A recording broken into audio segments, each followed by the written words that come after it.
one of the nicest times of making a film, for me, is actually sitting with a director and going through the script, and then sort of like figuring, you know, just discussing it, sometimes saying, well, we can do this with an image, we don't need that dialogue, you know?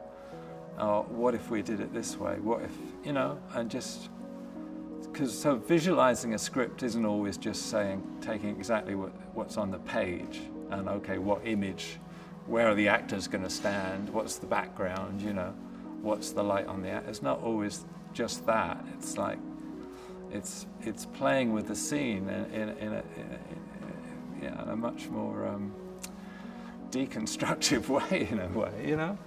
If you shot one scene and the camera's kind of wandering around handheld between the characters, and then suddenly you cut to a scene and it's just sort of static in the corner, well, that is maybe it's interesting, that would make quite an impact, but that's a decision you have to make beforehand. It's a conscious decision. It's not, you can't just do it on the day and think, oh, this would be pretty if we did this. That's you know, you're lost. So I mean, I think for me, pre-production is really important, and this time I spend with the director going through the script and getting an understanding of that flow of the film, the way the images will reflect the character and what the characters as individuals and what's going on in their minds. I mean, it sounds a bit pretentious, but you do, you know, I mean, you know, simple things like, how do you want to introduce a character to an audience? You know, do you want to start straight away, or do you want to gradually reveal that character? Do you want to do that with a location? Do you want to kind of always start with a wide shot of the location so the audience knows exactly where they are, and then you go into the scene? Or do you want to start really tight in an abstract way, and then gradually the audience realizes they're in this place they'd never imagined? You know, in the complexity and the sort of stress of shooting, it's sometimes hard to kind of come up with those things on the day. I mean, everybody does have ideas on the day, and things change, but I think it's really important that you have that prep period, and that's why I say I love sitting with the director and just talking about the script without the pressure of actually having to shoot that day or do anything. You just sit in the office and drink endless cups of tea or coffee and just go through the script and just throw out ideas. I think that's one of the key creative processes myself. But I don't know how to light, like, you know, Stanley Cortez or one of the greats or anything from you know, Hollywood or whatever. I just light the way I light, you know, and I shot documentaries and I gradually learned lighting myself. I never went on a film set. I never watched anybody else work. I've never done that.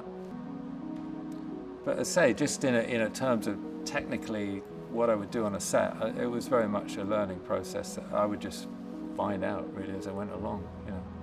I always started off, like on documentaries, making up my own gear. You know, I'd make up solar panels to charge batteries going on documentaries and stuff like that when nobody really was using solar panels or things like that. You know, you just find ways to, you know, to make things work, the ideas that you have.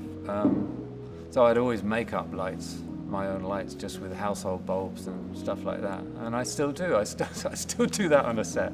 But it's people sometimes walk on a set and say, I've got a ring of, you know, 40-watt bulbs up there, and that's all they got lighting them. And they go, that's kind of weird, you know, but that's what I do.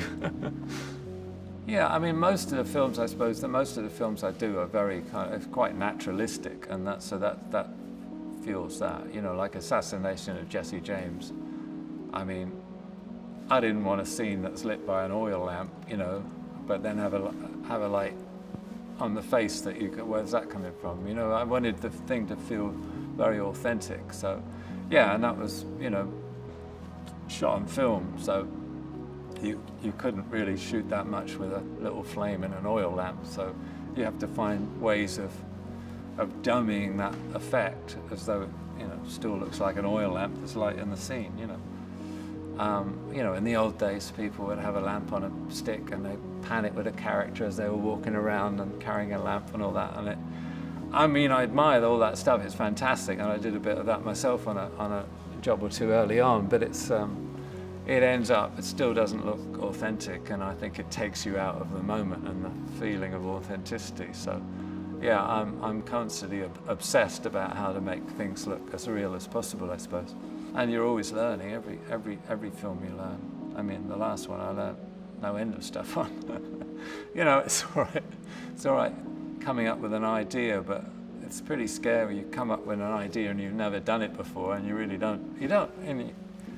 right deep down, you don't know if it's going to work. You just think this will probably work, but you know, the more you do, the more confidence you get that things you might imagine might work out okay.